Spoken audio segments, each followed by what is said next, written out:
ॐ सदाशिवसमारम्भां शङ्कराचार्यमध्यमाम् अस्मदाचार्यपर्यन्तां वन्दे गुरुपरम्पराम्। श्रुतिस्मृतिपुराणानाम् आलयं करुणालयं नमामि भगवत्पादं शङ्करं लोकशङ्करं शङ्करं शङ्कराचार्यं केशवं बादरायणं सूत्रभाष्यकृतौ वन्दे भगवन्तौ पुनः पुनः। ईश्वरो गुरुरात्मेति मूर्तिभेदविभागिने व्योमवद्व्याप्तदेहाय दक्षिणामूर्तये नमः। ॐ वसुदेवसुतं देवं कंसचाणूरमर्दनं देवकी परमानन्दं कृष्णं वन्दे जगद्गुरुम्। गोविंद जय जय गोपाल जय जय गोविंद गोविंद जय जय गोपाल जय जय गोविंद। राधा रमण हरि गोविंद जय जय।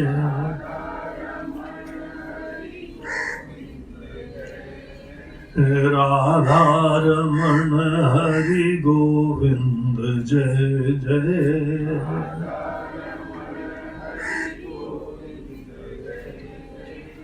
गोविंद जय जय गोपाल जय जय।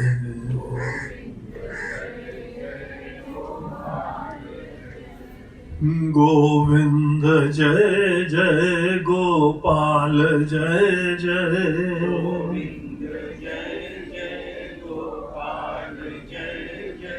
गोविंद जय जय गोपाल जय जय।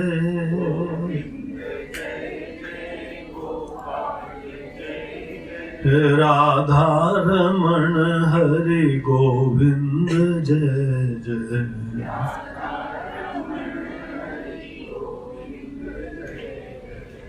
गोविंद जय जय गोपाल जय जय।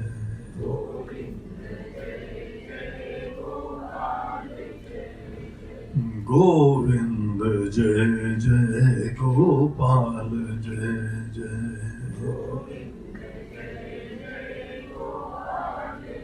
बोलो गोपाल कृष्ण भगवान की जय। आज हम सब लोगों के पुण्य बहुत उदित हुए, आप सबके भी और हमारे भी। गंगा जी के तट के ऊपर उनका दर्शन करते हुए भक्त लोगों से गीता की चर्चा करना एक स्वामी जी के लिए भी सपना होता है। तो ये बहुत ही प्रसन्नता की बात है। और ये दिव्य दर्शन हो रहे हैं गंगा मैया के, जो कि ज्ञानमयी होती हैं, भक्तिमयी होती हैं, कर्ममयी होती हैं, धर्ममयी होती हैं। इसीलिए हम लोग गंगा मैया बोलते हैं, इसीलिए इनके अंदर डुबकी मारते हैं, अवगाहन करते हैं और जो भी ये है उसी चीज का अपने अंदर समावेश करते हैं। तो ये बहुत ही पुण्य का उदय है। हमारा मन भी बड़ा प्रसन्न है, प्रफुल्लित है, और अपने पुण्य की तो हमने बड़ाई कर ली कि हमारा पुण्य उदित हुआ है, लेकिन इस चीज के जो भगीरथ हैं हर्ष, उनको हमारा बहुत बहुत आशीर्वाद। ऐसा संकल्प करना ये एक चीज है, और संकल्प के बाद उसका क्रियान्वयन इतना सुंदर ढंग से करना, ये बहुत ही विशेष प्रसन्नता की बात है। तो बहुत बहुत आशीर्वाद हर्ष को, नम्रता को और पूरे परिवार को। आप सब लोग इतने दूर दराज इलाके से यहाँ पहुंचे हैं, ये भी हमारे लिए बहुत ही खुशी, प्रसन्नता का विषय है। हम ईश्वर से प्रार्थना करते हैं कि आप सब लोगों को भगवान ज्ञान और भक्ति का आशीर्वाद दें। तीर्थ स्थान में आने के बाद ये आशीर्वाद आप लेके जाएं, आपके हृदय में भगवान की भक्ति जग जाए, ज्ञान जग जाए, इस जीवन में और कोई समस्या नहीं होती। हमारे मन के अंदर जब तक ये भक्ति उत्पन्न नहीं होती है, ज्ञान उत्पन्न नहीं होता है, बाहर छोटी छोटी चीज भी समस्या बन जाती है, राई भी पहाड़ हो जाती है। और कई लोगों को आपने देखा होगा, पहाड़ भी राई बन जाती है। ये केवल उनके मन के अंदर सबलता का, आत्मबल का, पूर्णता की सुगंध का, यही जो है सूचक होता है कि बाहर कैसी भी परिस्थितियां आ जाए। अब हमारे हनुमान जी लंका पहुंच जाते हैं, लंका के नाम से अनेकों लोग थर थर कांपते थे, और लंका में जाके वहां सब लोगों को जो है राम नाम करवा के आ गए। हनुमान जी जब वहां से वापस आए तो सभी यही बोल रहे थे, अगर ये उनका वानर ऐसा है तो वो कैसे होंगे, उनकी सेना कैसी होगी। तो सब लोगों के अंदर जो है वही भगवत चिंतन प्रारंभ हो गया, और अपने अंदर तो डर का प्रश्न ही नहीं था। पूरी उनकी यात्रा जब से वो समुद्र का उल्लंघन करने के लिए इस तट से निकले, तब से ही जो है उनके पास एक से एक बाधाएं आई, और समस्त बाधाओं को कैसे वो निपटते गए, जैसे कुछ था ही नहीं। तिनके की जैसे बात हो, राक्षसी खाने के लिए आ गई, उसको भी बड़े संतुलन से निपट लिया। अब देखिए, आप सब लोग अनुभव करते होंगे कि हम लोगों के जीवन में समस्या कब हो जाती है, जब हम थोड़े से घबरा जाते हैं, डर जाते हैं, क्या होगा क्या होगा क्या होगा, तभी होती है ना प्रॉब्लम। अगर हम किसी प्रकार से अपने मन के अंदर सदैव निश्चिंतता, निडरता बनाए रखते हैं, तो बाहर की कौन सी चीज है जो हम लोगों को समस्या देगी। बीमारी है, कोई रिश्ते हैं, कोई सफलता असफलता है, अनेकों प्रकार के प्रॉब्लम्स इस जीवन में होते हैं। इस दुनिया में कोई भी हो, हर व्यक्ति को 3 समस्याएं आती ही रहती है, आध्यात्मिक, आदि भौतिक और आदि दैविक। आध्यात्मिक मतलब हमारे शरीर, हमारा ही मन उसके लिए कारण है, ये हमको दिखाई पड़ रहा है। कोई बीमारी हो गई, कोई विकार हो गया, कोई अशांति हो गई, कोई घुटन हो गई, ये सब हम जानते हैं हमारे वजह से ही हो रहा है। ऐसी चीजों को सबको आध्यात्मिक समस्या बोलते हैं। अगर आप सब बहुत ही स्वस्थ हैं, बहुत ही अच्छी तरीके से योग, प्राणायाम, आसन ये सब करते रहते हैं, एक्सरसाइज करते हैं, वॉक पे जाते हैं, शरीर हृष्ट पुष्ट रखते हैं, खाना पीना भी बिल्कुल संतुलित रखते हैं, शरीर आपका बढ़िया है, मन आपका बढ़िया है, तो भी समस्याएं आती। आदि भौतिक समस्याएं हमारे वजह से नहीं, हम जानते हैं कोई ना कोई बाहरी निमित्त है। कोई रिश्ता नाता हो, कोई काम धंधा हो, कोई समाज की उथल पुथल हो, कोई ना कोई बाहरी आपसे निमित्त होता है, वो सब आदि भौतिक समस्याएं हैं। और एक चीजें हैं कि बाहर भी सब लोग बड़े अच्छे हैं, आप भी ठीक ठाक हैं, तो भी समस्याएं आ रही हैं। अब कहां से कोरोना आ गया?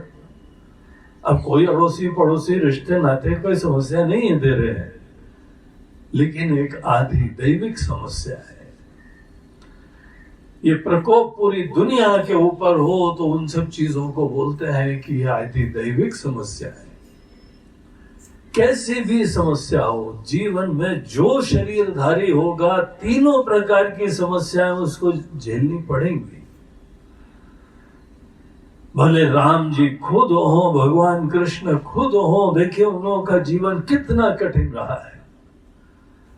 भगवान राम को जो है बड़े बड़े ऋषि मुनियों ने उनकी विवाह का पूरा व्यवस्था करी, लेकिन कभी गृहस्थी का सुख नहीं मिल पाया उनको, विवाह का कभी सुख नहीं मिल पाया, एक जगह टिक नहीं पाए।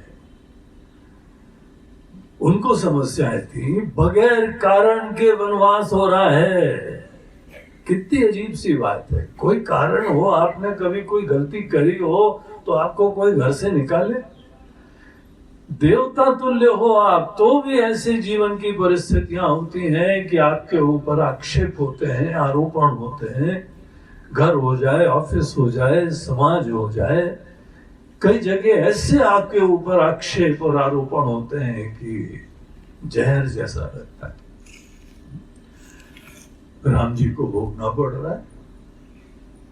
भगवान हम लोग के अवतार जो है वो यही दिखाते हैं कि देखो बेटा, हम भी आते हैं जब दुनिया में, हम भी बाहर के संतापों से, उथल पुथल से हम भी नहीं छूटते हैं। तो भाई तुम लोग कैसे छूटोगे? इसीलिए बाहर से जो है वह दुनिया को बदलने से हमारे जीवन में अनुकूलता हो जाएगी। ये हम लोग का आध्यात्मिक दर्शन नहीं बोलता है, ये भौतिक दर्शन नहीं बोलता है। उधर बाहर समस्या हो तो सिक्योरिटी उत्पन्न करो, बाहर अनेकों तूफान हो तो घर की दीवारें बड़ी करो, जीवन में असुरक्षा है तो बैंक बैलेंस ज्यादा अच्छा कर लो।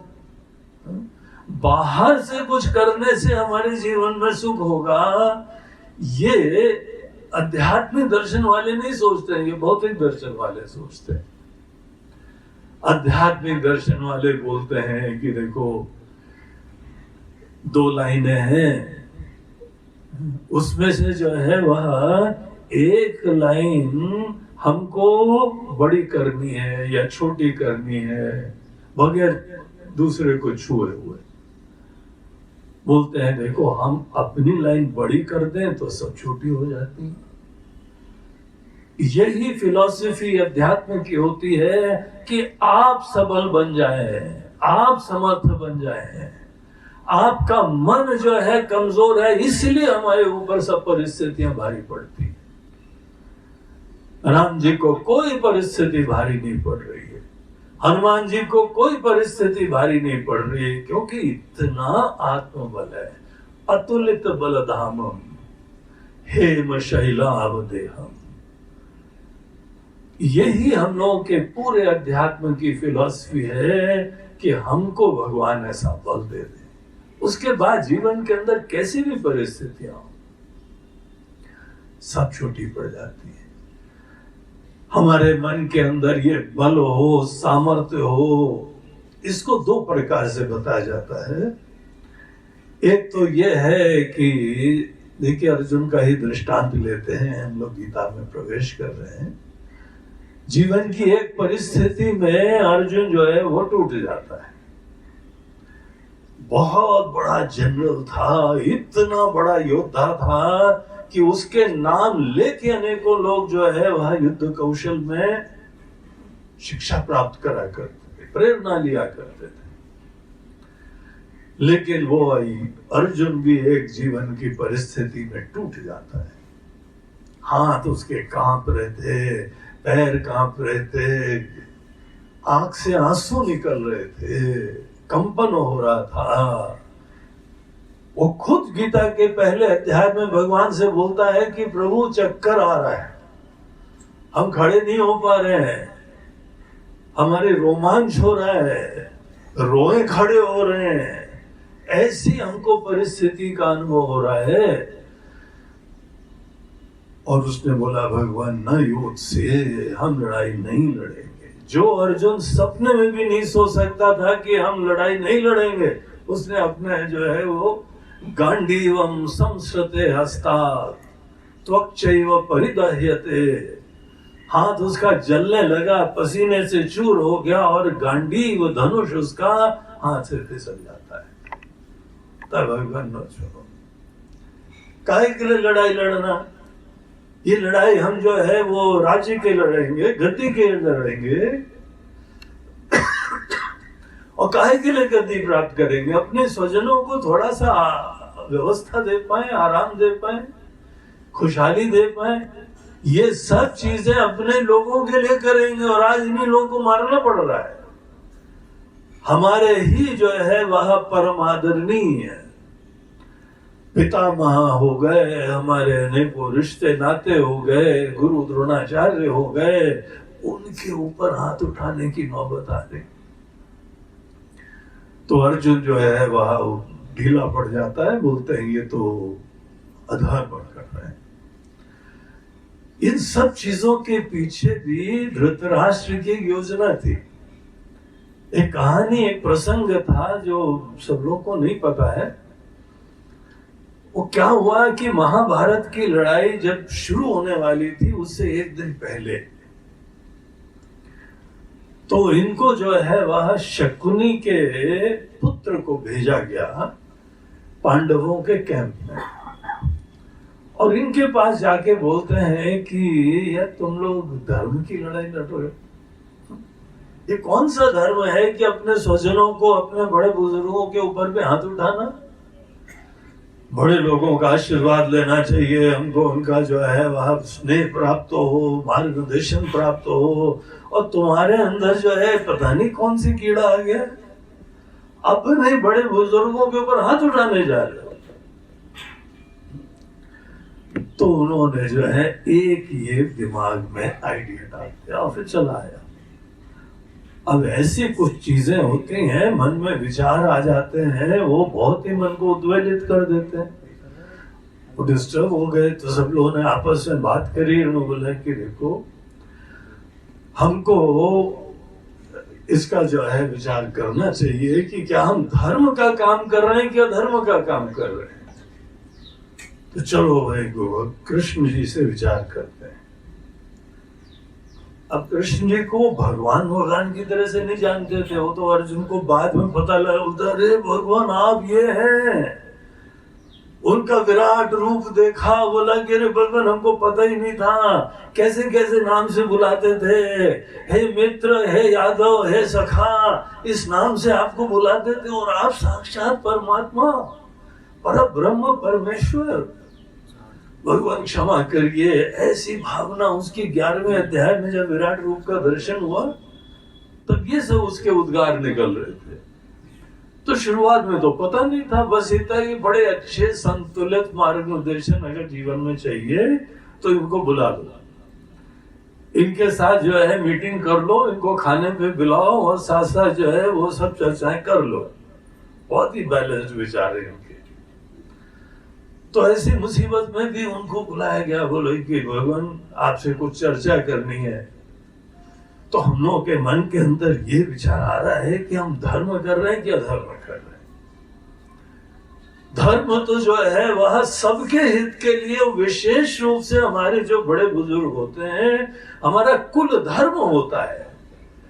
हम लोगों की परंपरा में, संस्कृति में परिवार की व्यवस्था होती है, बड़े बुजुर्ग लोग होते हैं, उनका आशीर्वाद प्राप्त करा जाता है।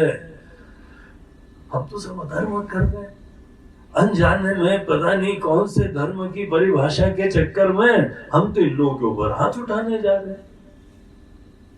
तो मन के अंदर ये मुसीबत आ गई।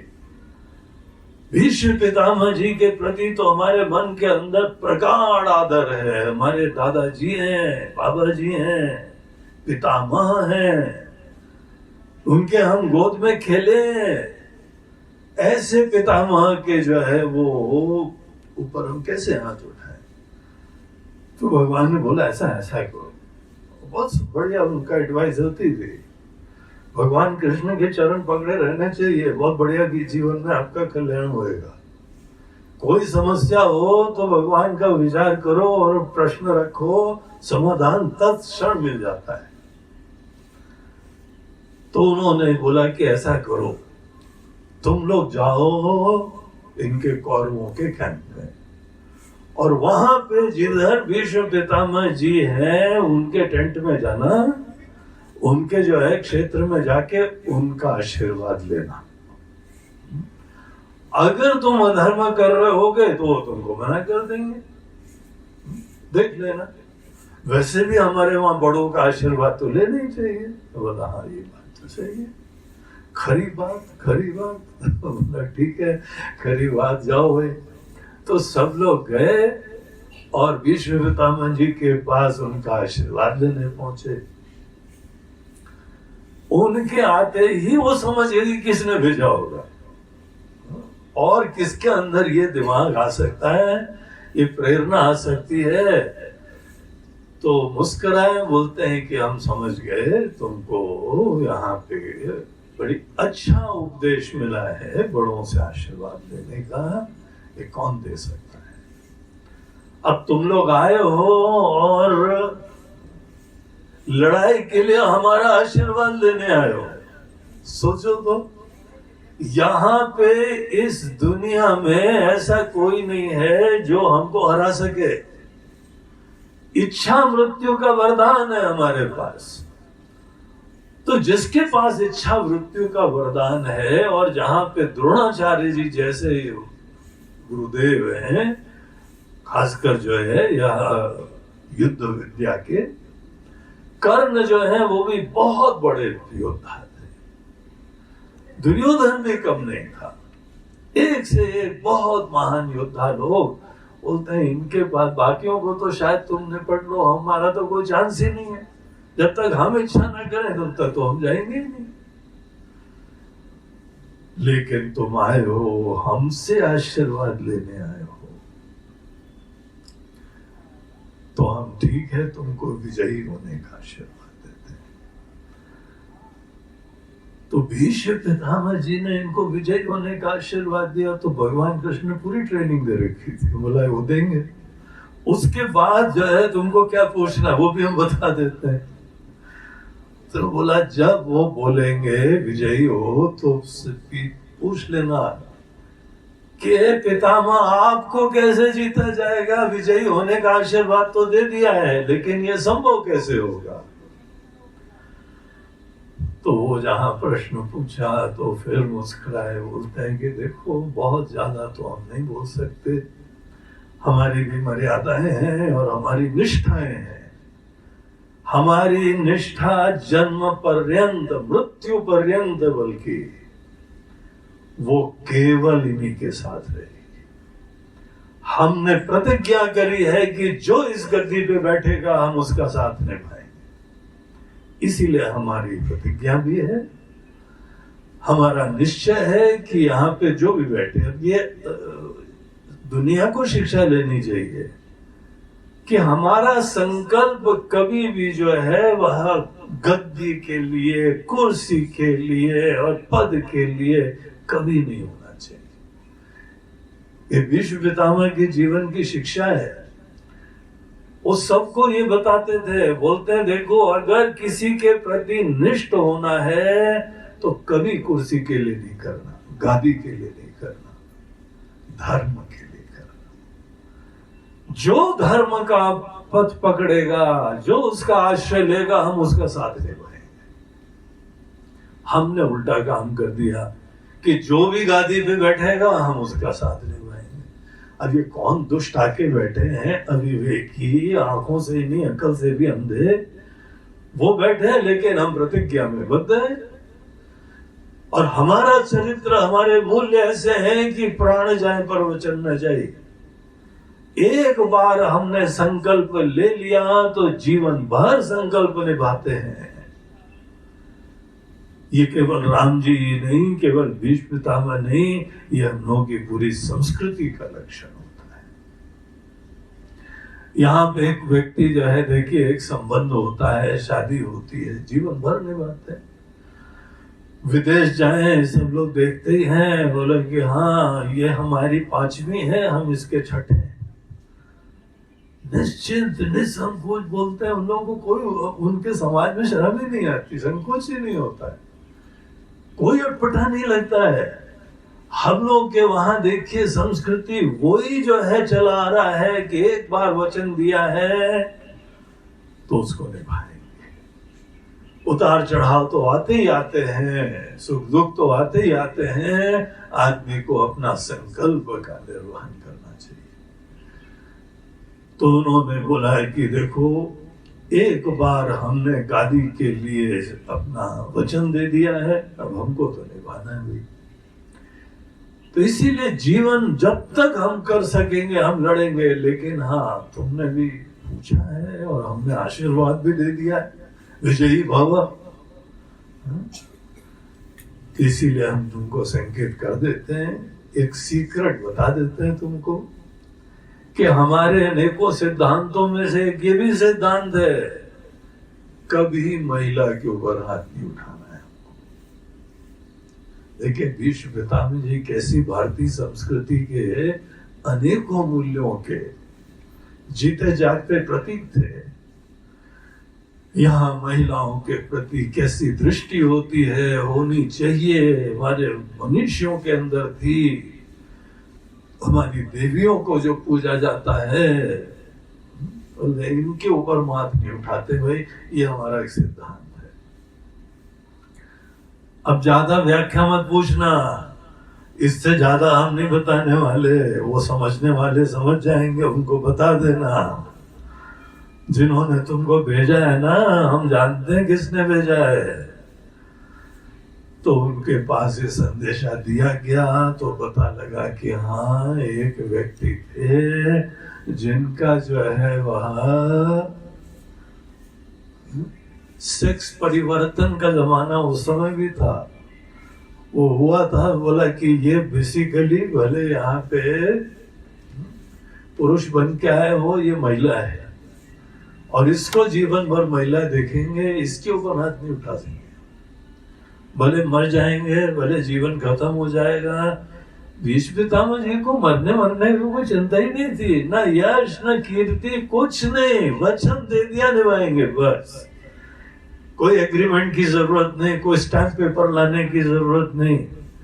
वो तो हम लोग जानते ही हैं, कितने स्टैम्प पेपर करवा लो, झूठ बोलने वाले पलट जाते हैं ना, फिर केस में कोर्ट में जाओ, लड़ते रहो केस। लेकिन वचन देने वालों के साथ कोई चिंता नहीं हो। एक बार बोल दिया, महाराज दशरथ ने कैकेयी जी को एक बार बोल दिया कि ठीक है तुमको 2 वचन देंगे, ऐसे वचन मांगे आखिर चाहते हो के कोई विटनेस लाओ, विटनेस। किसी ने सुना है कि हमने तुमको 2 वचन दिए थे? हमने दिए ही नहीं थे, कौन बोलता? लेकिन उन्होंने बोला कि कोई बात नहीं, हमने वचन दिया है तो निभाएंगे। और तुमने ये हमसे मांग लिया है कि राम को वनवास दे दो और भरत को राज्य दे दो, तो हम वो भी स्वीकार कर लेंगे, क्योंकि हमारा वचन है। और राम जी ने इतनी मुसीबतों के बावजूद, अनेकों लोगों ने दशरथ जी के बारे में क्या कुछ कहा, उन्होंने सदैव बोला कभी नहीं उनके ऊपर उंगली उठाना। वो धर्म का पालन कर रहे हैं। हमको प्रेरणा होती है अपने ऐसे पिताजी से। अपनी भावनाएं वो किनारे कर देते हैं, अपने वचन किनारे नहीं कर देते हैं। ऐसे पिताजी के ऊपर हमको गर्व है। तो ऐसे जो है वो भीष्म पितामह जी ने उनको बताया और लड़ाई चालू हो गया, सब लोग समझ गए। और बाद में ये जो है क्या होता है ये सब जानते हैं।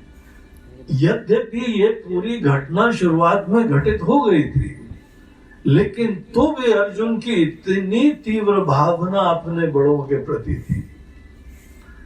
अपने गुरुजी के प्रति थी, अपने पितामह के प्रति थी, विशेष रूप से दो का नाम लेता है वो गीता में, कि उसके सामने जो है हम हाथ ही नहीं उठा सकते। तो भावना का ऐसा आवेश आया कि उसका दिमाग पूरा संतुलन खराब हो गया। वो ही अर्जुन जिसका संतुलन खराब हो जाता है, गीता का ये उपदेश उस व्यक्ति को दोबारा स्वस्थ और संतुलित कर देता है। और हमारी धर्म निष्ठा की अभिव्यक्ति हमारे कर्मों में होती है, जीवन की भिन्न भिन्न प्रकार की परिस्थितियों में होती है। धीरज धर्म मित्र रुनारी, आपद काल परीक्षी ऊंचाई। धर्म के परीक्षा होती है जब आपद काल आता है। तो इसीलिए जीवन में आपद काल कैसे कैसे आ सकते, आध्यात्मिक, आदि भौतिक, आदि दैविक, जो समस्या आए, अगर हमारे अंदर संतुलन होता है, विश्वास बना रहता है, ज्ञान रहता है, भक्ति रहती है, तो बाकी सब ये बातें छोटी छोटी हो जाती। ऐसे अर्जुन को भगवान ने जो है पहले तो हिलाया और उसके बाद ये बताया कि अर्जुन, ये दरअसल शोक सदैव मोह से होता है। एक चीज जीवन में गठान बांध के रख लेना, बहुत काम आएगी। जब जब तुम्हारे अंदर कोई बेचैनी हो, घुटन हो, इसको शोक बोलते हैं। शोक बड़ा विचित्र प्रकार का दुख होता है। हमको कहीं दिशा नहीं मिल रही है, उस पीड़ा को बोलते हैं शोक। हम ये करें कि वो करें, हमको क्या करना चाहिए समझ में नहीं आ रहा है, करना भी जरूरी है, नहीं करें तो भी काम नहीं बनता है। उस धर्म संकट की वजह से जो बेचैनी होती है वो शोक होता है। और ये कोई भी छोटा हो, बड़ा हो, कितने बड़े पद के ऊपर हो, शोक की संभावना हर व्यक्ति को रहती है। और ये शोक के पीछे केवल मोह होता है और कोई कारण नहीं होता है। अध्यात्म के पथ पे चलने वाले व्यक्ति को इसीलिए जब जब पीड़ा होती है, वो कोई ऐसा नहीं बोलता है कि भाई हमारे जो है किसी देवता ने गड़बड़ करा है। बोलता है हमारे अंदर ही कोई नासमझी है, हमारे अंदर कोई मोह विराजमान है, इसलिए समस्या हो रही है। जब हमारे अंदर ही प्रॉब्लम हो तो समाधान भी हमारी मुट्ठी में होता है, और तभी जाके हम एम्पावर हो जाते हैं, सक्षम हो जाते हैं कैसी भी परिस्थितियों को निपटने के लिए।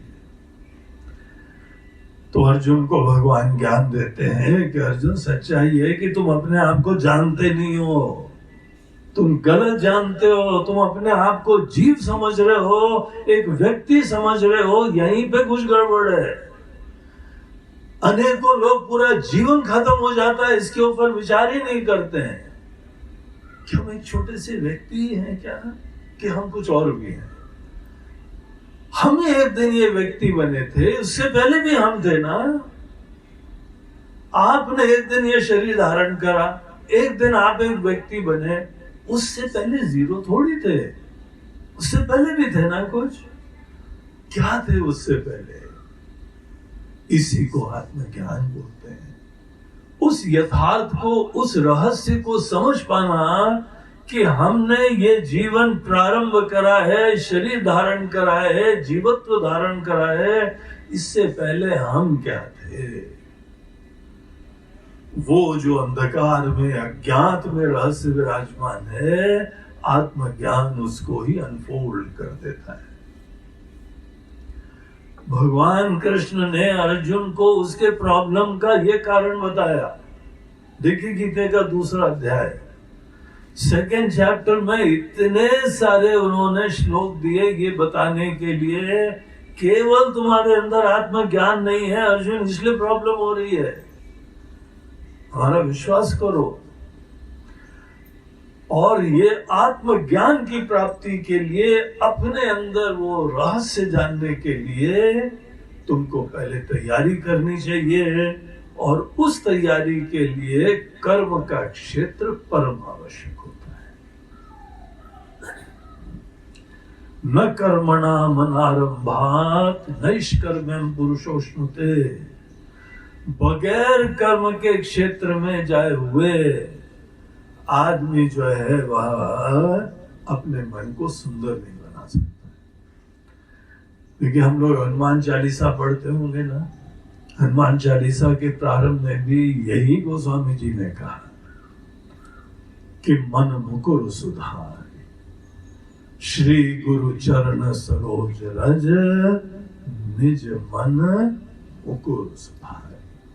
अपने मन रूपी शीशे को साफ करना है गुरुदेव की चरण की धूली से। श्री गुरु चरण सरोज रज, उनके चरण कमल की धूली से, रज से, निज मन मुकुर सुधारी। मुकुर बोलते हैं शीशे को। अपने मन रूपी शीशे को साफ करना, यह हनुमान चालीसा का पहला वचन है। और उसका पूरा प्रयोजन यह है कि हमारा मन सुंदर। हम लोग गायत्री मंत्र का पाठ करते हैं, उसके अंदर भी यही प्रार्थना आती है कि धियो यो नः प्रचोदयात्। हे प्रभु, हम प्रार्थना करते हैं हमारी बुद्धि प्रेरित हो, प्रचोदयात्, जीवंत हो, जागृत हो, हमारी बुद्धि सुंदर हो, हमारा मन सुंदर हो। यही सब चीजें जो है प्रारंभिक आवश्यकताएं होती है। तो इसके लिए ही तुमको कर्म करना चाहिए। और देखा जाए तो अनेकों लोग सतत कर्म कर रहे हैं। अभी जो है वो कल हम लोग भी आ रहे थे ड्राइव करके, इतनी भीड़ होती है कि आदमी के अंदर कहीं जाने के लिए वैराग्य हो जाता है कि जाए कि ना जाए भाई। अभी दिल्ली बंबई जाओ तो गॉड, इतना ज्यादा जो है रश वगैरह होता है। हमारे वहां पे एक आश्रम में एक साधक आए विदेश से, तो हमारा कार्यक्रम बंबई में होने वाला था। तो हमें बोला चलो, उनको सन्यास मिल गया था, सन्यास उसने ले लिया था। तो हमें बोला चलो असंग तुमको बंबई दिखाते हैं, वहां पे कार्यक्रम भी अटेंड करना। तो बोला ठीक है गुरुजी, इंडिया का एक और हम शहर देखेंगे, बड़ा शहर देखो। बड़ा इंडिया का भक्त हो गया जब से अध्यात्म में प्रवेश हुआ है। इंडिया उसके लिए टॉप ऑफ द वर्ल्ड है, इंडिया का शहर देखेंगे। तो वहां उसको ले गए। उसके बाद वो बाद में बोलता गुरुजी कभी दोबारा बंबई मत लाना। इतनी भीड़ बोलते पहले तो इतनी भीड़ ही नहीं देखी थी हमने आज तक। इतने ज्यादा लोग होते हैं यहाँ पे, ये हमारी कल्पना के बाहर। तो ऐसी यहाँ दुनिया भर में आपाधापी चल रही। आप बोलेंगे लोग कर्म ही तो कर रहे हैं महाराज। कोई अपने दुकानदारी कर रहा है, कोई सर्विस कर रहा है, कोई घर के काम कर रहा है, कोई सब्जी ले रहा है, कोई कुछ बना रहा है, तो सब कर्म ही तो कर रहे हैं। आप बोल रहे हैं कर्म से आदमी का मन शुद्ध हो जाएगा। यहाँ तो जीवन भर में कर्म करते हैं तो भी शुद्ध नहीं होता है मन।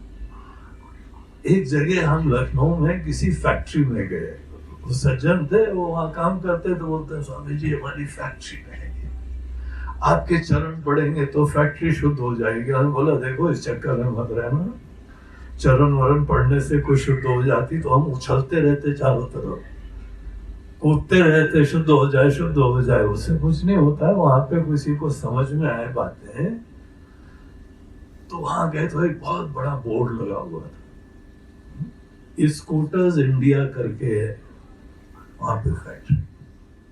उसकी बात हम कर रहे हैं, काफी पहले की बात कर रहे हैं, अभी क्या हाल है पता नहीं। लेकिन वहां पे लिखा हुआ था योगः कर्मसु कौशलम। गीता का एक वाक्य है कि योग जो है कर्म में कुशलता होता है। तो देखिए हम लोग कितना गीता को मानते हैं और किस प्रकार से गीता को फॉलो करते हैं। हाँ, बोला बहुत अच्छी बात है, क्या समझते हैं आप इस वाक्य का अर्थ? बोलते खूब कर्म करो, अच्छी तरह से कर्म करो, वही कुशलता है। बोले ये किसने बता दिया है? ये पूरा गलत में नहीं। इंदौर में एक पोस्ट ऑफिस में हमको जाना हुआ, तो वहां पोस्ट मास्टर साहब थे, बड़े ड्राई ढीले से बैठे हुए थे, बिल्कुल मरियल टाइप के। उनको इंट्रोड्यूस करवाया गया, ये स्वामी जी हैं, गीता के प्रवचन वगैरह देते हैं। अच्छा देते होंगे, हम तो गीता ही फॉलो करते रहते हैं। ऐसा मरियल सा आदमी बोल रहा है गीता फॉलो करते रहते हैं। हमने पूछा आप क्या करते हैं गीता को फॉलो? बोलते सवेरे से आते हैं स्वामी जी, यही ऑफिस में डेस्क में बैठे रहते हैं, और शाम को कई बार जो है सब लोग चले जाते हैं, बाद में जाना पड़ता है। खच्चर की तरह काम कर रहे हैं, और कौन सा क्या है? ज्यादा काम करते रहेंगे क्या? यही गीता बोलती है। बोला महाराज जी ऐसे गीता नहीं बोल रही है। बोलते हमको तो यही बताया गया, ज्यादा कर्म करो, ज्यादा कर्म करो। बोले ज्यादा कर्म होता, आप खुद ही सोचिए, सवेरे से शाम कोई कर्म करता रहता तो उसका मन तो शाम तक तो कम से कम ज्यादा प्यूरिफाइड रहता, मांझे जाता ना, बर्तन मांझते हैं ना, वैसे आदमी कर्म से अपना मन को मांझ देता। ऐसे नहीं होता है। गीता के अंदर भगवान खुद कहते हैं, अर्जुन हमारी बात सुनो, क्या कर्म है, क्या अकर्म है, क्या विकर्म है, कोई जानते ही नहीं। हम दुनिया को देखते हैं, यहाँ सब बोल रहे हैं कि हम कर्म कर रहे हैं।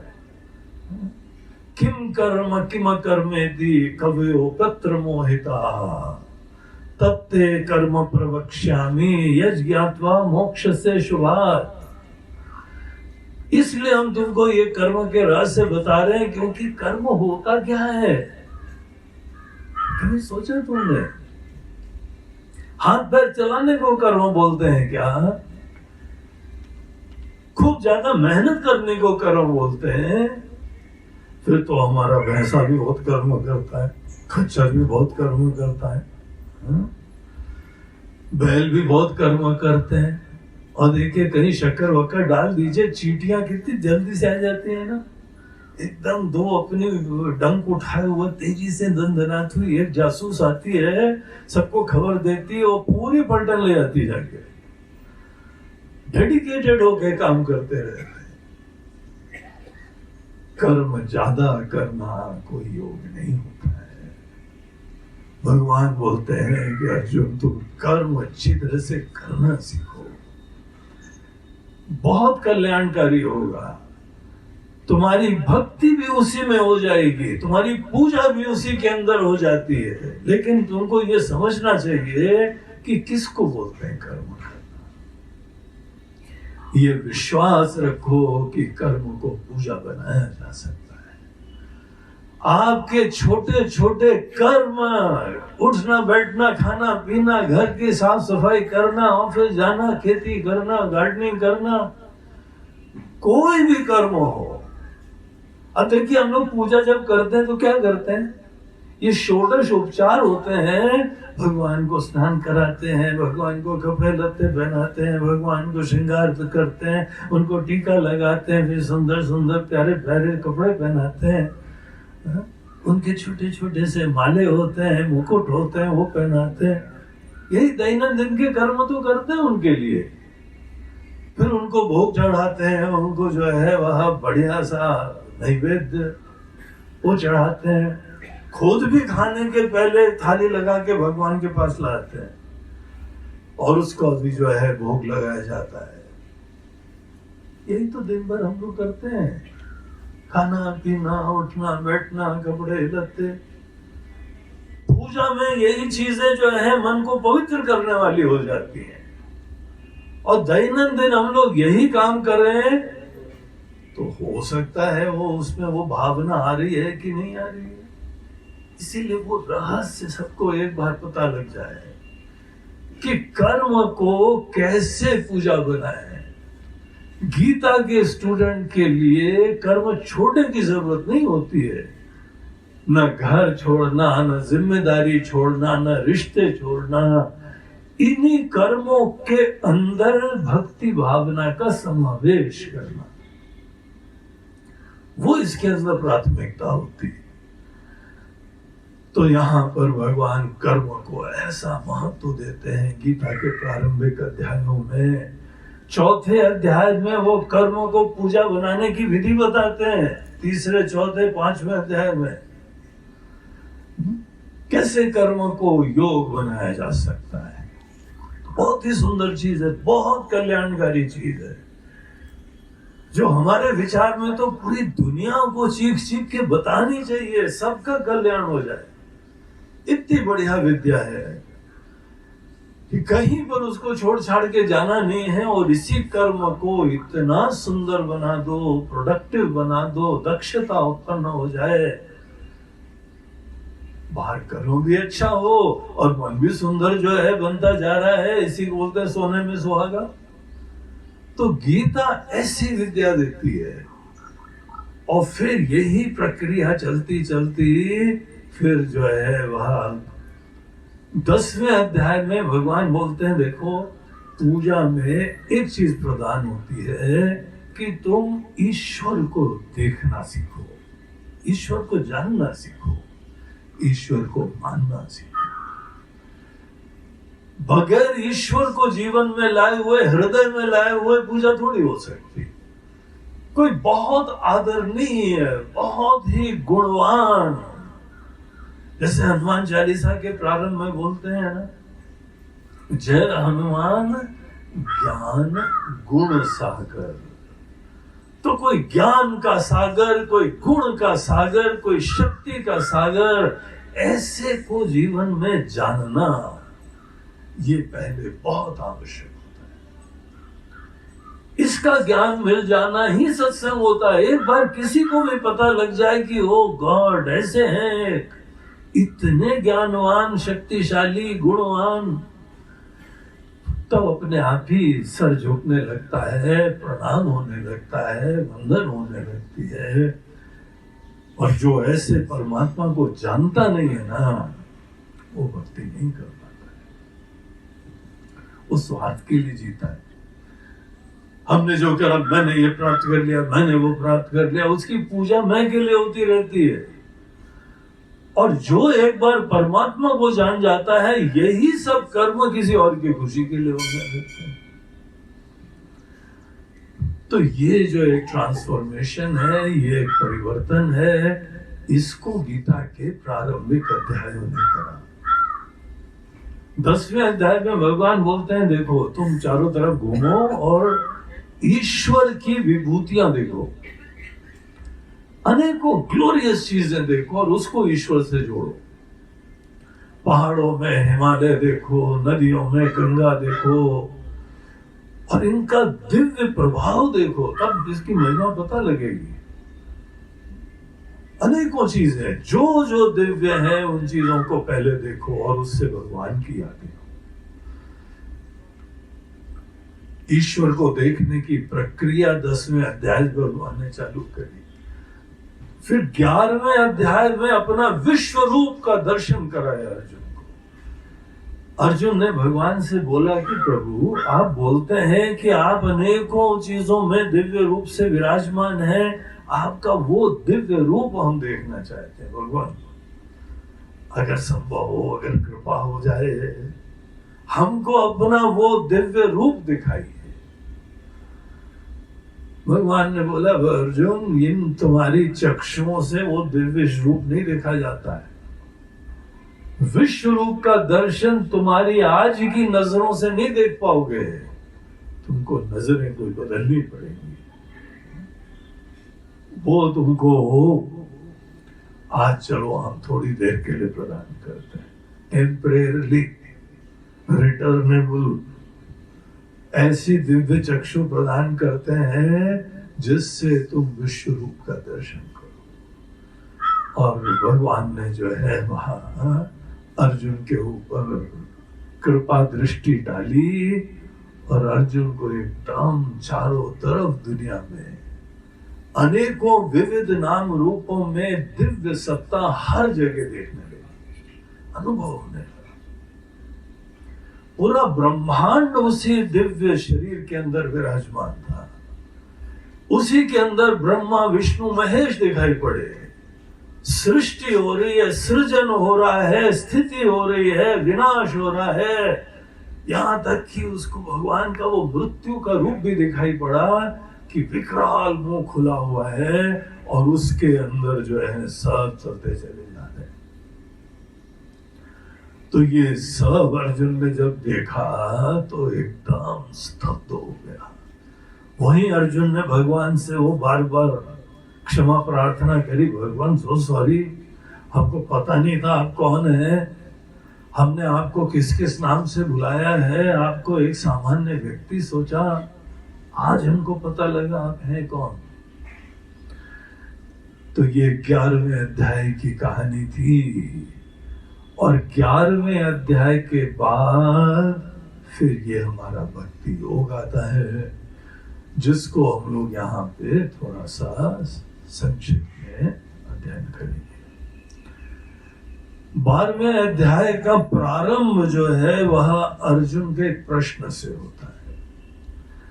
अर्जुन ने मन के अंदर निर्णय कर लिया कि सतत जीवन में ईश्वर की अवेयरनेस रखते हुए ईश्वरीय सत्ता का सदैव ज्ञान रखे हुए हमको सबसे पहले उनके प्रति भक्ति भावना उत्पन्न करनी चाहिए। हमारे हृदय में आदर हो, वही जीवन का केंद्र बिंदु हो। आज हम जो करते हैं हमारे लिए, हमको खुशी, हमको अच्छा लगता है, हमको नहीं अच्छा लगता है, ऐसे ही होता है ना। खाना पीना हो, ये हमको अच्छा लगता है, हमको नहीं अच्छा लगता है। कोई परिस्थिति आ जाए, ये हमको बहुत अच्छी लगी, ये हमको नहीं अच्छी लगी। देखिए, हमारे जीवन में केंद्र बिंदु क्या है? हमको अच्छा लगता है, हमको नहीं अच्छा लगता। जीव की पसंदगी नापसंदगी हमारा केंद्र बिंदु है। और भक्त क्या करता है? भगवान को क्या अच्छा लगता है, भगवान को क्या नहीं अच्छा लगता है। जैसे हनुमान जी की कहानी आती है ना, एक बार सीता माता जी श्रृंगार कर रही थी जब, तो वहां किसी कारण से, किसी काम से पहुंचे, उन्होंने आज्ञा ली, कमरे में प्रवेश करे और देखा सीता जी जो है उस समय मांग में सिंदूर लगा रही थी। बोला, माता जी ये क्या कर रही है? अब ऐसे तो बहुत महिलाओं को देखा, उन्होंने कभी ध्यान नहीं दिया, लेकिन उस समय वो बहुत ध्यान से मांग में सिंदूर लगा रही थी। हनुमान जी ने जब पूछा तो उस समय सीता जी मुस्कुरा रही हो। बोला, इनको क्या जवाब दें इस समय? सिंपल सा ही जवाब देते, हाँ ये राम जी को अच्छा लगता है। अब उनका जो कहना था कि राम जी को सिंदूर अच्छा लगता है, बस सीता जी निकली तो वो डिबिया खोली उन्होंने और पूरे शरीर को लेप लिया। और ऐसे ही पूरे होली के खेले हुए व्यक्ति की तरीके से राम जी के पास पहुंच गए। सिंदूर होठ के बीच में से सफेद सफेद दांत मुस्कुरा के देख रहे थे।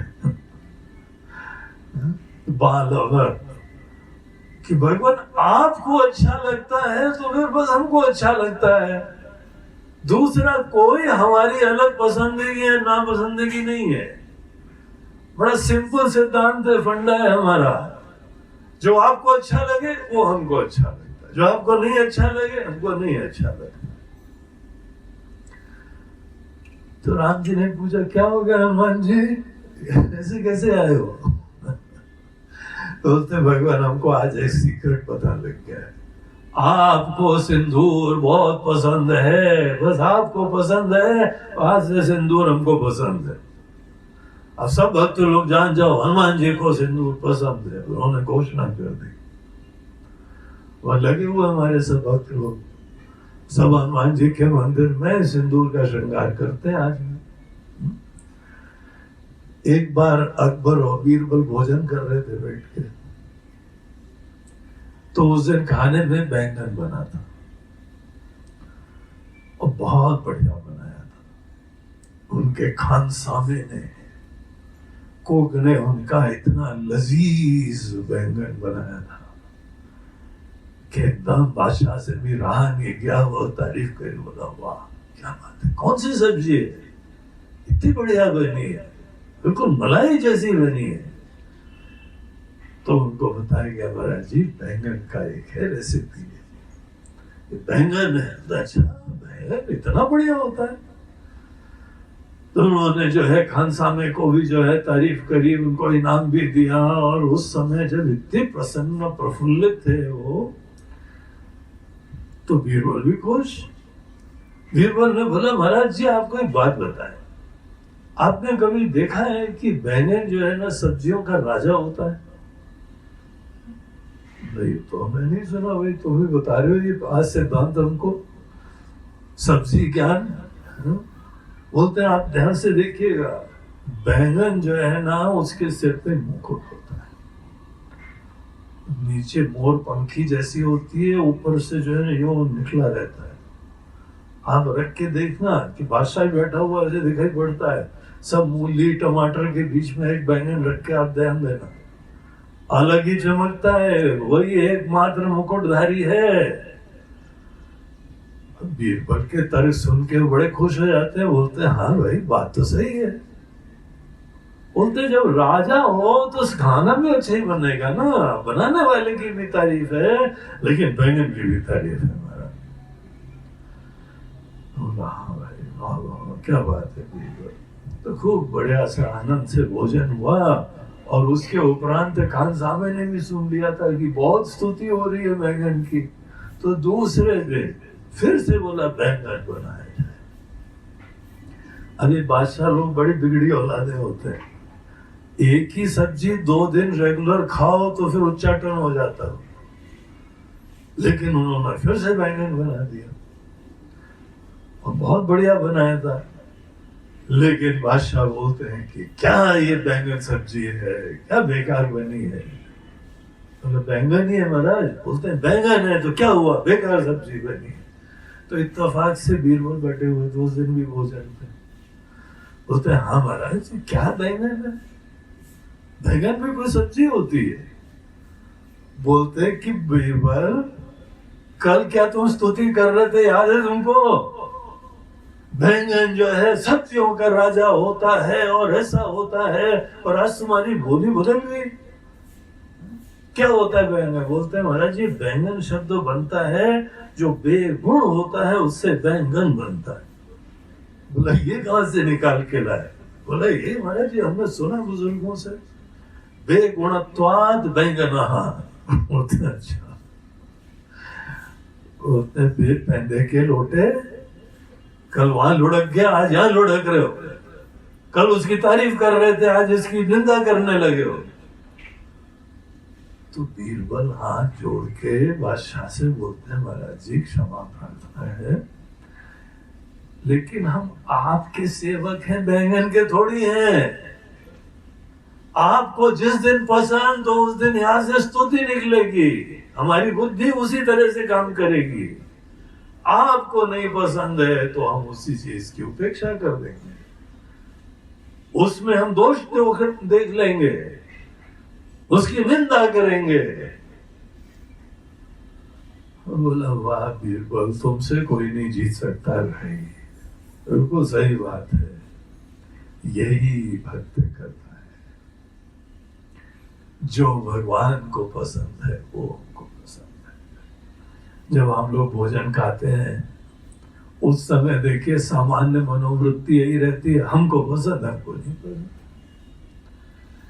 कभी सोचा है कि वहां पे शास्त्र क्या कहते हैं, उचित क्या है, अच्छा क्या है? एक ये होता है कि अच्छा सोचना, और एक ये होता है कि उचित क्या है, कल्याणकारी क्या, ये सोचना। एक को बोला जाता है प्रेय पथ और एक को बोला जाता है श्रेय पथ। श्रेय पथ में जो उचित होता है वो सोच के काम करा जाता है, और प्रेय पथ होता है जो अच्छा लगता है बस वो करते हैं। सही गलत नहीं पता, भले शुगर वगर हो, लेकिन अब लड्डू आई जाए तो खाना ही पड़ता है ना। बोलते हैं बस इस समय हमको अच्छा लगता है, नुकसान हो, दवाइयां बढ़े हैं, इंजेक्शन लगने लगे, बोले चले ठीक है ले लेंगे इंजेक्शन, मगर अभी तो ले आंदो आंदो और आंदो। इसको बोलते हैं प्रेय पथ। जो व्यक्ति श्रेय पथ पे चलता है वो सदैव भगवान की इच्छा, भगवान के ज्ञान, उसका ध्यान रखता है। अगर हम जीवन की दैनंदिन परिस्थितियों में अपनी पसंदगी नापसंदगी को गौण करके हमारे भगवान क्या बोलते हैं, कैसा भी बोलते हो, उनको क्या बोलते हैं, उनका क्या उद्देश्य है, इसकी प्रधानता हो जाए तो आप भगवान के भक्त हो जाते हैं। भगवान की भक्ति से युक्त जो कर्म होते हैं उनको ही कर्म योग बोलते हैं।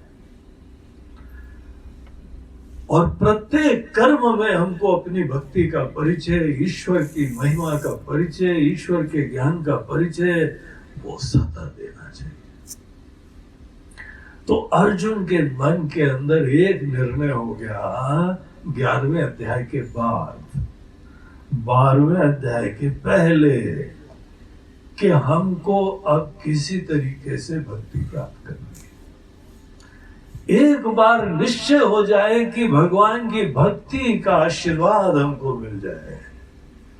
पूरी रामायण लिखने के बाद गोस्वामी तुलसीदास जी भी बस यही प्रार्थना करते हैं, काम ही नारी प्यारी जिमी, लोभ ही प्रिय जिमी दाम, तिमि रघुनाथ निरंतर प्रिय लागहु मोहि राम। हमको राम जी ऐसे प्रिय लगे जैसे कि कोई कामी को नारी प्रिय लगती है, किसी लोभी को पैसा प्रिय लगता है, इतना प्रिय लगे, कभी ना खत्म हो भाव। यही संकल्प से पूरी रामायण लिखी। ऐसा संकल्प जिसके हृदय में होता है, आपके मन में गंगा मैया के तट पे बैठे हुए एक संकल्प हो जाए कि भगवान भक्ति प्राप्त हो जाए, ईश्वर के प्रति प्रेम हो जाए, ईश्वर के प्रति आदर हो जाए, बाकी सब चीजें चलती रहेंगी। कोई काम छोड़ना नहीं है, कोई रिश्ते छोड़ने नहीं है, कोई घर नहीं छोड़ना है। यही सब परिस्थितियों में ईश्वर प्रधान होते जाए, हम गौण होते जाए, हमारे प्रभु प्रधान होते जाए।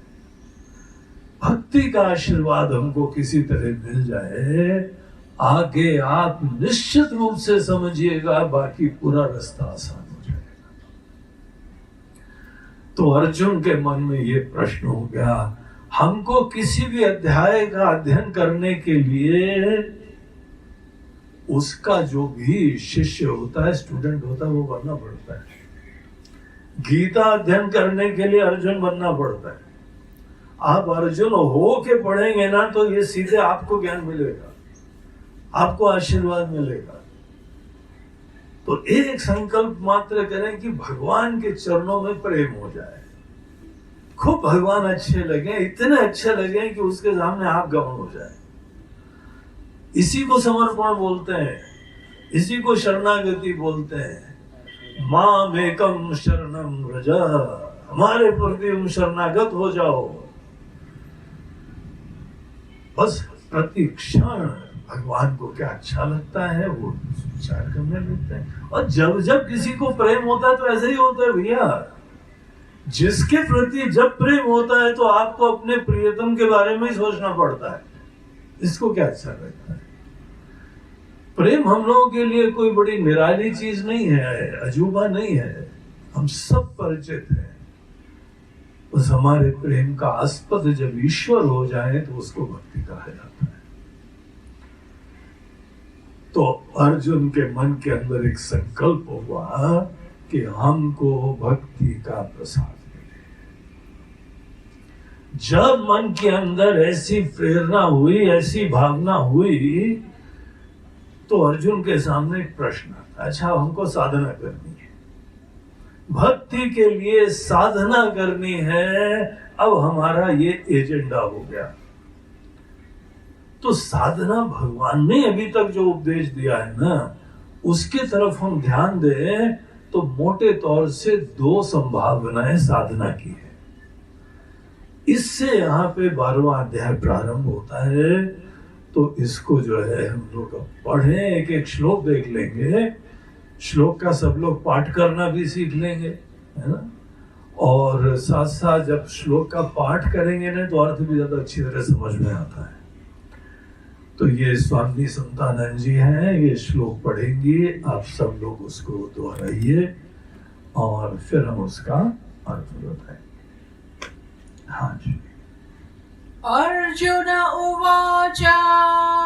अर्जुन उवाच, बोलिए सब लोग। हाँ। एवं सतत युक्ताये। एवं सतत युक्ताये। भक्तास्त्वां पर्युपासते। भक्तास्त्वां पर्युपासते। ये चाप्यक्षरमव्यक्तम्। ये चाप्यक्षरमव्यक्तम्। तेषां के योगवित्तमाः। तेषां के योगवित्तमाः। एक बार और। अर्जुन उवाच। अर्जुन उवाच। एवं सतत युक्ताये। भक्तास्त्वां पर्युपासते।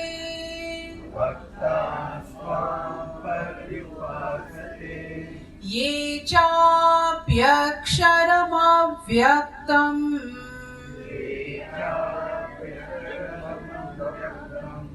तेषां के योगवित्तमाः।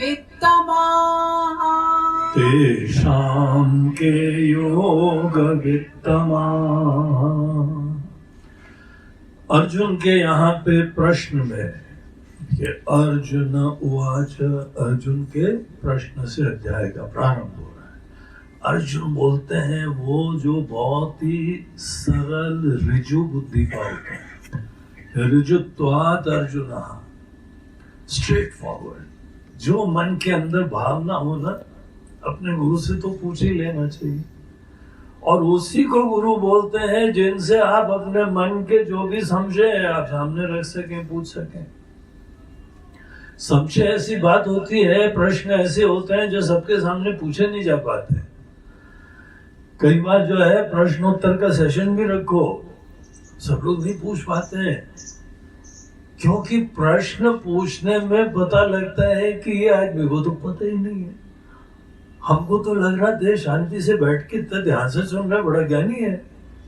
और जहां प्रश्न हमने करा तो सब बोल रही है तो ऐसा क्या नहीं निकला, हा? तो हमारी इमेज प्रभावित हो जाती है, हमारी प्रतिष्ठा प्रभावित हो जाती है। इसीलिए सामान्यतः प्रश्न पूछ नहीं सकते। और सबसे पूछने के बाद ये भी तो प्रमाण नहीं है ना कि हमको उत्तर भी कायदे का मिलेगा कि नहीं मिलेगा। उसको भी नहीं पता है तो फिर गलत उत्तर मिल गया। इसीलिए प्रश्न जल्दी जल्दी पूछना भी थोड़ा मुश्किल होता है, और सबसे पूछते रहो तो फिर वो भी संभव नहीं, उचित भी नहीं होता है। इसीलिए जब तक किसी के बारे में ये श्रद्धा न हो जाए कि इसके पास कुछ कायदे का ज्ञान है, तब तक प्रश्न नहीं पूछे जा पाते। और एक बार निश्चय हो जाए तो सब एक एक करके संशय निकलते रहते हैं। हाँ जी, ये भी प्रश्न है, ये भी एक डाउट है, ये भी कृपया क्लैरिफाई कर दीजिए और उसके बारे में भी बता दीजिए। अनेक प्रश्न जो है वो संभव होने लगते हैं। अर्जुन के मन में तो ये प्रगाढ़ श्रद्धा हो चुकी, अभी तो 11वें अध्याय के बाद विश्व दर्शन करके आ रहा है ना। कण कण में ईश्वर का उसने दर्शन कर लिया। ये पूरी जड़ दुनिया दिखाई पड़ती है, अर्जुन को चिन्मय दुनिया दिखाई पड़ रही। पूरी दुनिया जो है ईश्वरमय दिखाई पड़ रही। ईशावास्यमिदं सर्वम, सब चीजें ईश्वर के द्वारा व्याप्त है। बाकी तो अनेकों लोग शब्द बोलते हैं, अर्जुन देख रहा था। ऐसे अर्जुन के मन में कोई प्रश्न नहीं था कि ये कौन है। उनके सामने ऐसा जो है वो प्रश्न, समस्याओं का समाधान कर लेना, इससे और बढ़िया मौका ही नहीं मिलेगा। तो अर्जुन बस इसको इम्प्लीमेंट करना चाहता है। अब भक्ति करने का श्री गणेश कर दिया है उसने, अब करना ही करना है भक्ति। ईश्वर के प्रति प्रेम, प्रेम हमारा अनेकों के प्रति उत्पन्न होता है, उसमें कोई प्रॉब्लम नहीं है, लेकिन हमारे हृदय में ईश्वर के प्रति प्रेम का आशीर्वाद मिल जाए, ये सिद्धि कर लो। न तनाव होगा, न चिंता होगी, न सुरक्षा होगी, न डर होगा। उसके बाद ईश्वर के प्रति प्रेम की ये दिव्य महिमा होती। तो अर्जुन ने ठान लिया, महान जनरल आदमी, उसके पास अनेकों डर चिंताएं सतत होती रहती, प्रत्येक कर्म को पूजा बनाने का। बस भक्ति प्राप्त करी तो ये सब हो गया। तो प्रश्न क्या है? प्रश्न अर्जुन का ये है कि भगवान, हमने बहुत ध्यान से आपका सब प्रवचन सुना है और यहां हमको दो प्रकार की साधनाएं दिखाई पड़ रही है। एक साधना यह है कि कुछ लोग हैं जो सतत आपसे जुड़े रहते हैं, आपके नाम से, आपका कोई ना कोई भजन करेंगे, कोई स्तुति करेंगे, किसी ना किसी तरीके से। अनेकों संप्रदायों को आप देखिए ना, अनेकों अंदाज से भगवान से जुड़े रहने का कोई ना कोई तरीका है। कोई लोग जप करा करते हैं। आज सवेरे हम यहाँ गंगा तट के ऊपर वॉक कर रहे थे तो कई लोग हमको दिखाई पड़े, वो गोमुखी लेते हैं हाथ में, उसके अंदर माला डाल के वॉक करते रहते हैं। किसी ने ऐसा साधना बताई है। कोई जो है वह दक्षिण में शिवलिंग को ही टांग लेते हैं, कोई जो है वह रुद्राक्ष की माला पहनते हैं। शिव जी को बहुत पसंद है रुद्राक्ष। अब ऐसी कोई ना कोई चीजें रखते हुए कि भगवान, अब टीका लगाने का जो होता है ना, वो सब संप्रदाय के अनुसार अपने अपने भगवान को जो प्रिय है ना, बस वही करते हैं। किसी को जो है हरे राम हरे कृष्ण का नाक तक वो टीका लगाएंगे, शिव जी के भक्त लोग त्रिपुंड लगाएंगे। ये सब भिन्न भिन्न चीजें होती हैं। अपने भगवान को, गुरुओं को क्या प्रिय है बस वो करने का, तो जुड़े रहने का अंदाज होता है। कपड़ों से हो जाए, माला से हो जाए, सतत युक्ता। तो अर्जुन बोलता है, भगवान हमने बहुत ध्यान से सुना आपके प्रवचन सब, उसमें एक प्रकार के भक्त लोग हैं, एवं सतत युक्ता ये भक्ता त्वाम पर्युपासते। कुछ भक्त लोग आपकी पर्युपासते बोलते हैं, परितः उपासते। परितः बोलते हैं पूर्ण रूपेण, समग्रता से, दिलोजान से। एक तो शब्द होता है उपासते, एक होता है पर्युपासते। बहुत अच्छी तरीके से उपासना करते हैं, कभी भूलते नहीं है। उनकी सिद्धि ये है कि जीवन के उतार चढ़ाव आते रहेंगे, लेकिन हम भगवान को नहीं। यहाँ आशीर्वाद मिलेगा तो ईश्वर की कृपा बोलेंगे, वाह भगवान सफलता हो गई। आपने देखा है ना, कई खिलाड़ी लोग होते हैं, क्रिकेट में सेंचुरी मारी और हाँ तो अपना ऐसा दिखा के बोलते हैं, देखा मैंने क्या शेखी दिखाई है, तो अपनी महिमा गाता है। और कोई लोग एकदम हाथ जोड़ के ऊपर देखते हैं, भगवान आपकी कृपा थी, कैसी अनेकों चुनौतियां रही, अनेकों समस्याएं रही, लेकिन आपका स्नेह, आपका आशीर्वाद रहा है।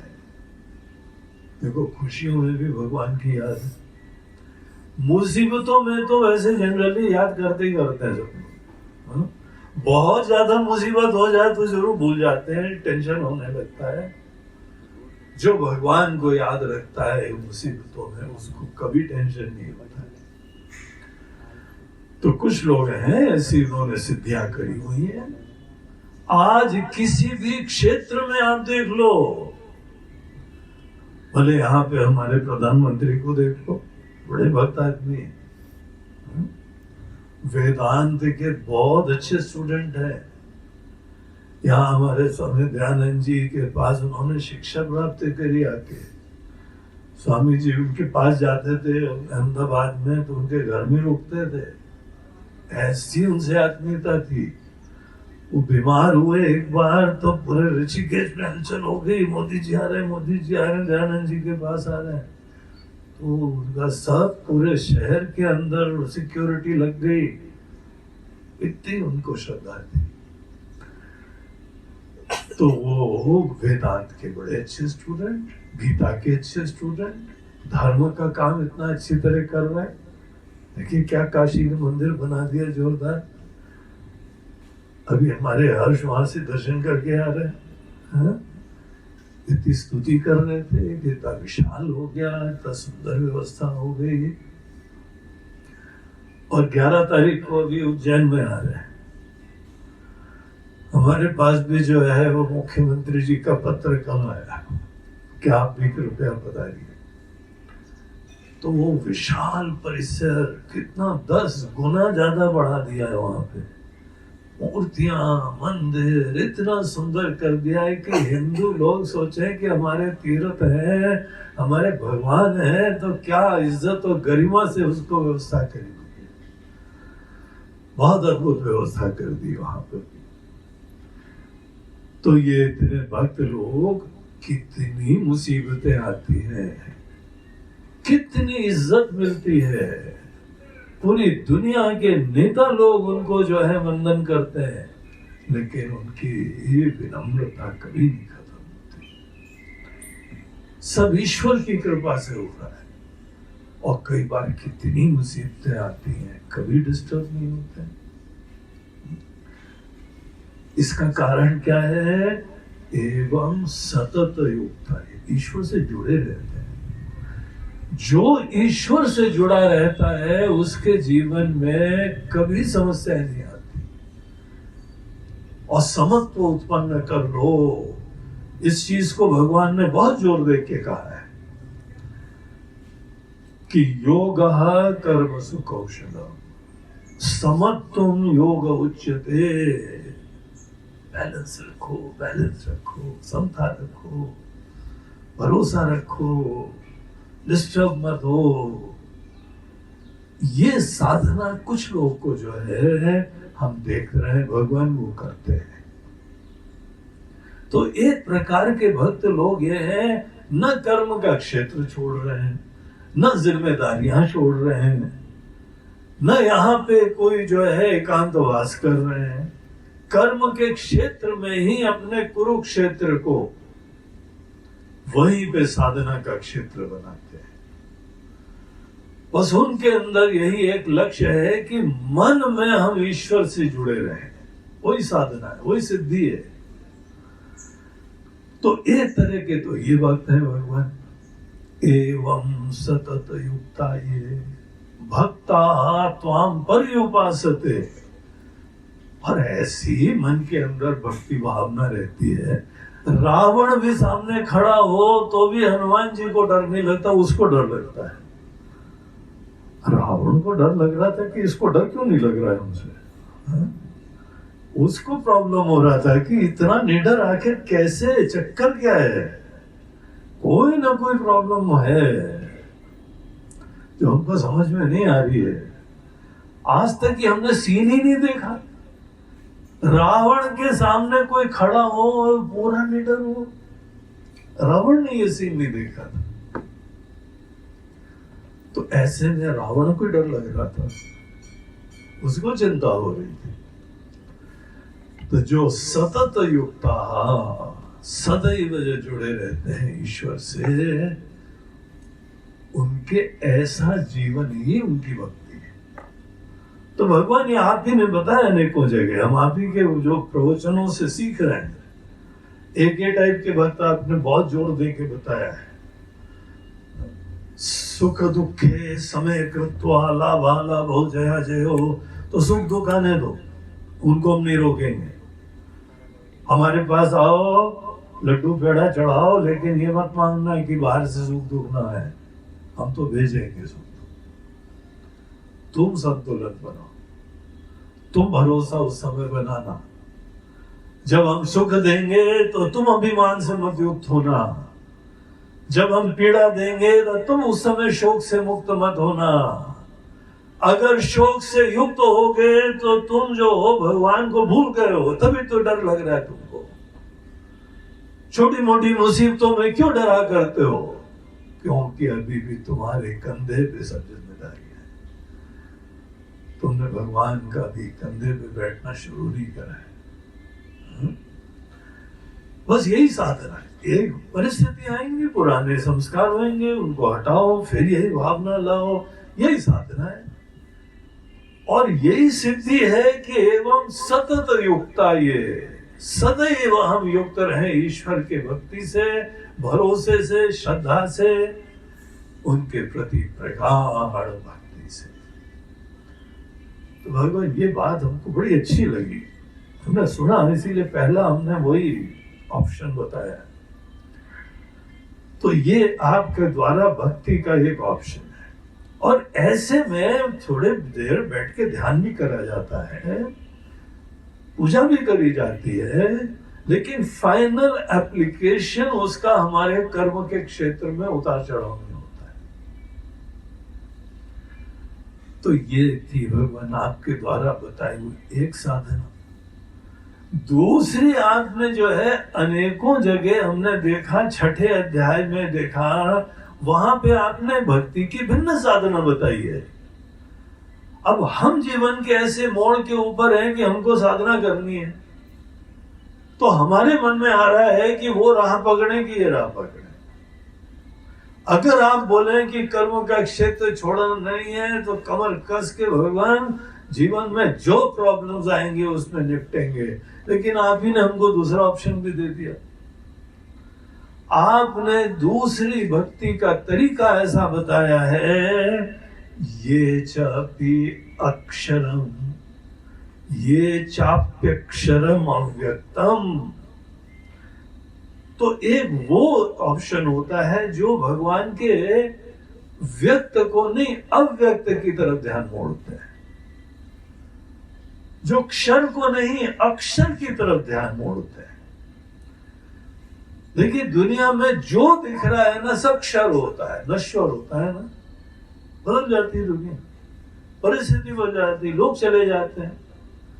तो ये परिवर्तनशीलता जो होती है ना, ये बोलते हैं ये भगवान का क्षर पुरुष का रूप है। और एक भगवान का रूप होता है अक्षर पुरुष का। अक्षर ये होता है कि उसके अंदर चेंज नहीं होता, विनाश नहीं होता, परिवर्तन नहीं होता है, एज इट इज बना रहता है, दिव्य बना रहता है। तो कुछ लोग ये क्षर चीजों पे भी ध्यान देते हैं, इसी के बीच में जीते हैं और भक्ति उत्पन्न करने का लक्ष्य रखते हैं। अभी सीधे अक्षर की तरफ ध्यान मोड़ने का उनके अंदर एजेंडा ही नहीं है। बोलते पहले हमारी श्रद्धा ठीक से बनी रहे, हमारे अंदर भक्ति भावना बनी रहे, और उसका लक्षण ये होता है कि समत्व बना रहे, ईश्वर केंद्रता बनी रहे। तो ये एक भक्ति है। दूसरी भक्ति जो लोग व्यक्त नहीं अव्यक्त की तरफ ध्यान मोड़ते हैं, जो क्षर नहीं अक्षर को देखते हैं, जो व्यक्त नहीं अव्यक्त की तरफ ध्यान मोड़ते हैं, ऐसे लोग कर्म के क्षेत्र से अलग हो जाते हैं। वो लोग जो है सन्यासी हो जाते हैं। वो लोग एकांतवासी योगी हो जाते हैं। उनका लक्ष्य है, हर व्यक्ति का अपना जीवन है, हर व्यक्ति का अपने लक्ष्य है। अब उसको आंख से जो देखते हैं सब अक्षर है, और जो आंखों से देख रहा है वो अक्षर है। आंख के द्वारा जिस चेतना से, जिस जीवंतता से आप चारों तरफ सबका अवलोकन करते हैं ना, वो चेतना कभी नहीं खत्म होती है। जो चीजें देखते हैं वो चेंज होती रहती है। तो एक का जो है बाहर की दुनिया देखने में कोई इशू नहीं है, और दूसरे का बाहर की दुनिया देखने में तो अब उसको अनावश्यकता लगती है। हर व्यक्ति की अपनी प्राथमिकताएं होती हैं। कई लोग जो है बाहर देखने ही नहीं पसंद करते हैं, मिलने ही नहीं पसंद करते हैं, इसीलिए जाके कोई एकांत में बैठते हैं, गुफा में बैठते हैं। कई स्वामी जी के पास जब मिलने तो उनको प्रेरणा नहीं होती, वो ऐसे अंतर्मुख होते हैं, घोर अंतर्मुख। बोले कोई मिलने आया है, बोलते हैं आने दो, आने वाले आएंगे, जाने वाले जाएंगे, हमको इंटरेस्ट ही नहीं है। फिर सबका जीवन है, सबका लक्ष्य है। तो उन लोगों के अंदर क्या होता है, ऐसा नहीं है किसी का अनादर करते हैं, लेकिन उनकी निष्ठा है अक्षर में, अव्यक्त में। जो आंखों से नहीं दिखता है उसको अव्यक्त बोलते हैं, जिसका कभी विनाश नहीं होता है उसको अक्षर बोलते हैं। और आंख से द्वारा देखी हुई दुनिया तो प्रतिक्षण विनाश होती है। तो कुछ लोग अंतर्मुखता की भक्ति करते हैं, अंतर्मुख होके अव्यक्त पुरुष के बारे में सोचते हैं। अब भगवान ने अनेकों जगह अपने उपदेश में ये बात भी कही थी, विशेष रूप से 6ठे अध्याय में, 8वें अध्याय में, 9वें अध्याय में, उसमें इस बारे में भी चर्चा करी थी। क्यों करी थी वो, वहां पे चर्चा होती है, लेकिन अर्जुन को एकदम पकड़ में नहीं आया। अर्जुन को लग रहा था कि एक ऑप्शन भक्ति का, आंख खोल के दृष्ट दुनिया में सेवा करो, भगवान की भक्ति रखो, संतुलन रखो, ये एक साधना है। और दूसरी साधना है कि आंख बंद करके सब चीजों किनारे करके ध्यान, समाधि और उस प्रकार से ही साधना करनी चाहिए। अर्जुन बोलता है भगवान ये दोनों ऑप्शन है, जरा हमको आप प्लीज क्लैरिफाई। और ऐसा नहीं है कि दोनों में से कोई आप प्रश्न हो, दोनों का उत्तर दीजिए भगवान। आंसर एनी वन, ऐसा नहीं है। आंसर बोथ द क्वेश्चंस, दोनों का उत्तर बताइए। भक्ति की साधना करने के लिए हमको आंख खोल के संतुलन रख के भक्ति का श्रद्धा भगवान की रख के सब काम करना चाहिए, कि सब छोड़ छाड़ के एकांत में बैठे अंतर्मुख हो जाएं, सब काम धंधा घर रिश्ते नाते सब किनारे कर दें। अगर जीवन में भक्ति इतनी इंपॉर्टेंट है तो पहले से तो कर लेंगे, भी देंगे बाद में। तो अनेकों लोग ऐसी जीवन की चर्या अपनाते भी हैं, और ये नहीं है कि वो अपनी मन मर्जी कर रहे हैं, शास्त्र कह रहे हैं, भगवान कह रहे हैं, उन्होंने भी इस चीज के बारे में चर्चा करी है। कोई और कह रहा होता तो अर्जुन उपेक्षा कर देता, लेकिन भगवान ने खुद कहा है। तो अर्जुन बोलता है भगवान एक बात स्पष्ट हो गई है कि भक्ति की प्राप्ति करनी है हमको। अब प्रश्न यह है कि कौन सा अप्रोच अपनाए हैं, कौन सी साधना का पथ पकड़े हम। बाहर की दुनिया के अंदर रहते हुए भरोसे और भक्ति को, प्यार को बनाए रखे, या दुनिया को किनारे करके पूर्ण रूप से अंतर्मुख होकर भगवान के उस अक्षर अव्यक्त रूप में रमे। भगवान भक्ति प्राप्त करनी है, जैसे भी प्राप्त हो जाए बता दीजिए, मैं सब कर लूंगा, लग जाऊंगा हाथ धो के उसके पीछे। एक बार संकल्प कर लिया, निश्चय कर लिया तो उसकी सिद्धि होके रहेगी। ऐसा हमारा दृढ़ व्यक्तित्व है। बस आप बता दीजिए, ग्रीन सिग्नल दीजिए भगवान। तो ये ग्रीन सिग्नल लेने के लिए अर्जुन ने ये प्रश्न करा। इस प्रश्न के उत्तर में ही दोनों प्रकार की भक्ति की भगवान चर्चा करते हैं। वो बोलते हैं दोनों भक्ति हमने चर्चा करी है, अंतर्मुखता की भी हमने चर्चा करी है, बाहर कर्म में क्षेत्र में रह के समत्व रखते हुए उत्साह से निस्वार्थता से कर्म करने की भी हमने ही साधना बताई है। इन दोनों साधनाओं का क्या रूप होता है, डिटेल्स क्या होते हैं, किसके लिए होता है और इन दोनों का क्या अंजाम होता है, वो चर्चाएं फिर हम लोग को इस अध्याय में बताई जा रही हैं, जो कि फिर हम लोग कल डिटेल में इसमें प्रवेश करेंगे।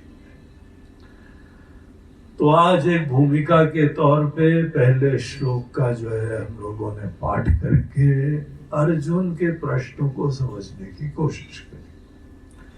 आज के प्रवचन में हमने थोड़ी गीता का आपको भूमिका बताई, भक्ति का महत्व बताया, अर्जुन के मन में संकल्प क्या उत्पन्न हुआ है भक्ति की प्राप्ति का वो बताया, और अब दुविधा यह है कि कौन सी राह पकड़े।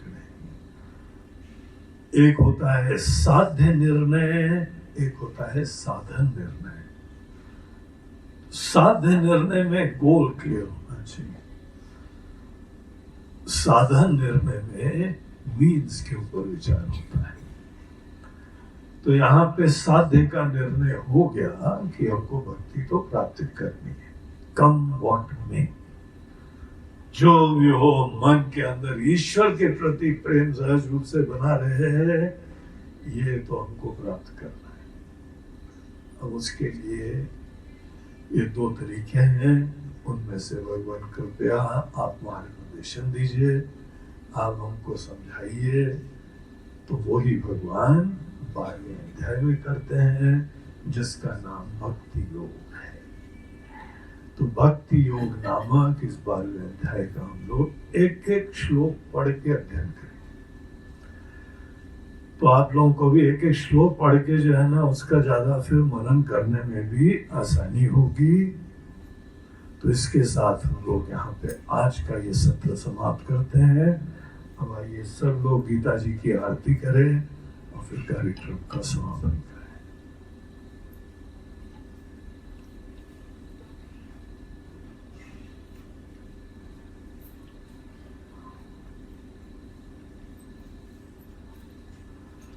बोलो गोपाल कृष्ण भगवान की जय।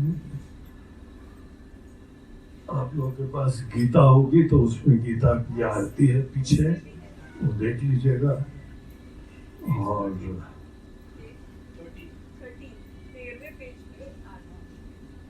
सब लोग खड़े हो जाएंगे तो और अच्छा रहेगा। सब लोग एक एक करके आरती के लिए आ जाइएगा आगे।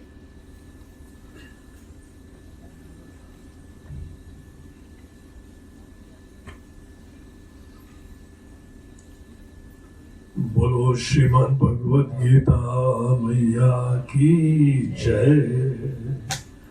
जय भगवत गीते मैया जय भगवत गीते। हरि कमल विहारिणी हरि कमल विहार। सुंदर सुपुनीते ओम जय भगवत गीते। कर्म सुमर्म प्रकाशी कामा शक्ति हराओ मैया कामा। तत्व ज्ञान विकासिनी तत्व ज्ञान विद्या ब्रह्म परा। ओम जय भगवत गीते। निश्चल भक्ति विदायिनी निर्मल मलहारी ओ मैया शरण रहस्य प्रदायिनी शरण रहस्य प्रदायिनी सब विधि सुखकारी ओम जय भगवत राग द्वेष विदारिणी कारिणी मोद सदा ओ मैया भव भयहारिणी तारिणी भव भयहारिणी परमानंद प्रदा ओम जय भगवत गीते आसुर भाव विनाशिनी नाशिनी तमरजनी ओ मैया नाशिनी दैवी सद्गुणदायिनी दैवी सद्गुण हरि रसिका सजनी ओम जय भगवत समता त्याग सिखावन हरि मुख की वाणी ओ मैया सकल शास्त्र की स्वामिनी सकल शास्त्र की स्वामी श्रुतियों की रानी ओम जय भगवत दया सुधा बरसावनी मातृ कृपा की जय ओ मैया